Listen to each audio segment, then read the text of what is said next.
ಮೊನ್ನೆ ಹಾನಗಲ್ ತಾಲೂಕಿನ ನರೇಗಲ್ಲು 6 ಜನ ಒಂದೇ ಕುಟುಂಬಕ್ಕೆ ಸೇರಿರ್ತಕ್ಕಂಥವ್ರು. ಹಾಲು ಮತಸ್ಥ ಸಮಾಜಕ್ಕೆ ಸೇರಿರ್ತಕ್ಕಂಥ ಲೋಹಿತ್ ಕುರುಬರ್ ಇರ್ಬೋದು, ಶಿವರಾಜ್ ಕುರುಬರ್ ಇರ್ಬೋದು, ಮಾರಣಾಂತಿಕ ಹಲ್ಲೆ ಆಗಿರುವಂತದ್ದಲ್ಲಿ. ಮತ್ತೊಂದು ಕಡೆ ರಟ್ಟೆಹಳ್ಳಿನಲ್ಲಿ, ಮಾಸೂರಿನ ರಟ್ಟೆಹಳ್ಳಿನಲ್ಲಿ ಶಿವಾಜಿ ರಾವ್ ಮರಾಠ ಸಮಾಜಕ್ಕೆ ಸೇರಿರ್ತಕ್ಕಂಥ ಒಂದು ಬಡ ಕುಟುಂಬ. ಹಾಡುವಾಗಲೇ ಅವ್ರನ್ನ ಒದ್ದು ಪ್ರಾಣ ತೆಗೆಯುವಂತ ಕೆಲಸ ಆಯ್ತಲ್ಲ ಹಾಗಾದ್ರೆ. ಮತ್ತೊಂದು ಕಡೆ ಇದೆ ಚಿಕ್ಕಬಳ್ಳಾಪುರ, ಫಿಸಿಯೋಥೆರಪಿಸ್ಟ್ ಲವ್ ಜಿಹಾದ್ ಒಳಗಾಗಿ ಇವತ್ತು ಪ್ರಾಣ ಹೋಗಿರುವಂತದ್ದು, ಕೊಲೆ ಆಗಿರುವಂತದ್ದು. ನಾನಿವತ್ತು ತಮ್ಮ ಮುಖೇನ ರಾಜ್ಯದ ಮುಖ್ಯಮಂತ್ರಿಗಳು ಹೇಳೋದಕ್ಕೆ ಇಚ್ಛೆ ಪಡ್ತೇನೆ.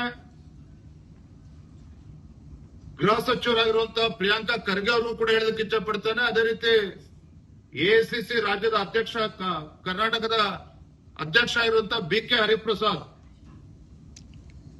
ಈ DK, PK ಮತ್ತು BK ಏನಿದ್ದಾರೆ, ಒಂದು ಕಡೆ DK ಶಿವಕುಮಾರ್ ಅವರ ಸಾಫ್ಟ್ ಹಿಂದುತ್ವವಾದ, ನಿಮ್ಮ ಭಾಷೆಯಲ್ಲಿ ಹೇಳೋದಾದ್ರೆ, ಮತ್ತೊಂದು ಕಡೆ BK ಮತ್ತು PK ಏನಿದ್ದಾರೆ, ಪ್ರಿಯಾಂಕಾ ಖರ್ಗೆ ಮತ್ತು BK ಹರಿಪ್ರಸಾದ್, ಇವರ ಹಿಂದೂ ವಿರೋಧಿ ನೀತಿಗಳನ್ನ ಏನು ಅನುಸರಿಸ್ತಾ ಇದ್ದಾರೆ. ಏನು ಮತೀಯ ಶಕ್ತಿಗಳಿಗೆ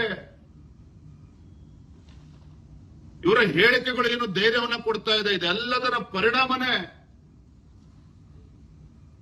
ಈ ರೀತಿ ಘಟನೆಗಳು ಕಳೆದ 8-10 ದಿನದಲ್ಲಿ ಇವತ್ತು 3-4 ಘಟನೆಗಳು ಆಗಿರುವಂತದ್ದು, ಪ್ರಾಣ ಕಳೆದುಕೊಂಡಿರುವಂತದ್ದು. ನಮ್ಮ ಕಾರ್ಯಕ್ರಮಗಳನ್ನ ನೀವು ನೋಡ್ತಾ ಇದ್ರೆ ನಮ್ಮ ಚಾನೆಲ್ ಅನ್ನ ಸಬ್ಸ್ಕ್ರೈಬ್ ಮಾಡಿ, ಪಕ್ಕದ ಬೆಲ್ ಐಕಾನ್ ಒತ್ತಿ ನಮ್ಮನ್ನ ಬೆಂಬಲಿಸಿ. ಹಾಗೆ ನಮ್ಮ ಕಾರ್ಯಕ್ರಮಗಳನ್ನ ಲೈಕ್ ಮಾಡಿ, ಕಮೆಂಟ್ ಮಾಡಿ, ಅದನ್ನ ಬೇರೆಯವರಿಗೂ ವಾಟ್ಸ್ಆಪ್ ಮೂಲಕ ಶೇರ್ ಮಾಡಿ. ನೀವು ಹೀಗೆ ಮಾಡಿದಾಗ ನಮ್ಮ ಚಾನೆಲ್ ಇನ್ನಷ್ಟು ಮತ್ತಷ್ಟು ಜನರಿಗೆ ತಲುಪಲು ನೀವು ನಮ್ಮೊಂದಿಗೆ ಸಹಕರಿಸಿದ ಹಾಗಾಗುತ್ತೆ. ಇದು ನೀವು ಯಾವುದೇ ಖರ್ಚಿಲ್ಲದೆ ಕೆಲವೇ